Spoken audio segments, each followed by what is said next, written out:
Selamat datang kembali rekan-rekan bersama saya Rafsan Abdillah 151222034, salah satu anggota dari tim Capson Project Slamsi.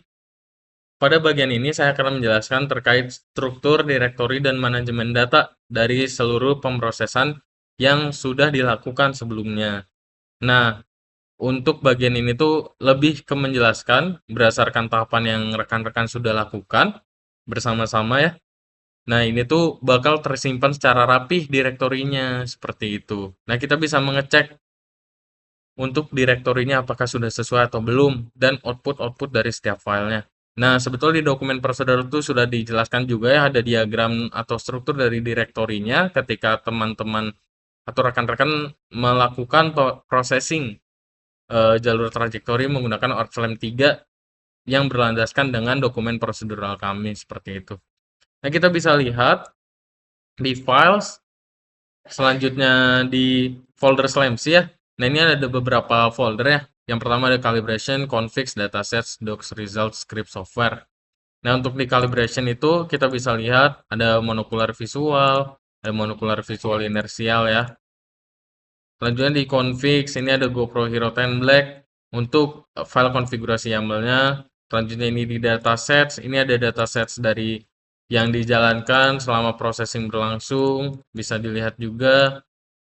Dan untuk file dokumen ini sebetulnya menjadi folder yang dapat rekan-rekan isi dengan secara mandiri gitu. Seperti untuk dokumen-dokumen pendukung.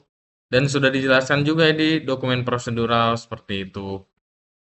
Nah, selanjutnya untuk results ini merupakan hasil utamanya berupa jalur trajektori ya dari monocular visual dan molecular visual inersial seperti itu. Selanjutnya di bagian scripts ini juga bisa rekan-rekan isi secara mandiri seperti cheat sheet ketika processing ataupun script-script yang rekan-rekan pengen simpan gitu ya untuk memudahkan proses processing rekan-rekan dalam processing jalur trajektori navigasi dengan algoritma Oriflame 3. Selanjutnya ini software yang berisikan perangkat lunak ataupun eh, dependencies yang rekan-rekan gunakan selama processing berlangsung seperti ada OpenCV, OpenICC, Oriflame 3 dan Pangolin. Nah, untuk dari berbagai trajektori ini tentunya ada beberapa output utama ya yang sudah rekan-rekan dapat lihat juga tadi. Yang pertama itu ada kalibrasi kamera dengan Calipmar, filenya dalam bentuk TXT, terus ada kalibrasi IMU bias menggunakan Alan Variance itu dalam TXT juga, terus ada kalibrasi kamera IMU menggunakan OpenICC itu dalam TXT juga.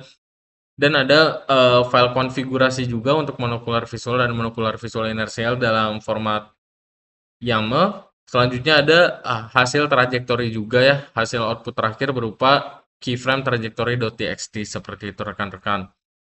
Dan tentunya manajemen dan pengarsipan data ini sangat penting dilakukan untuk project seperti ini ya, karena filenya itu banyak dan ketika rekan-rekan ingin mengakses kembali atau menggunakan kembali itu dapat dicari dengan mudah seperti itu rekan-rekan. Sekian dari kelompok kami, tim Capson Project Slamsi tahun 2025-2026. Mohon maaf jika ada kesalahan penyampaian selama video tutorial ini berlangsung.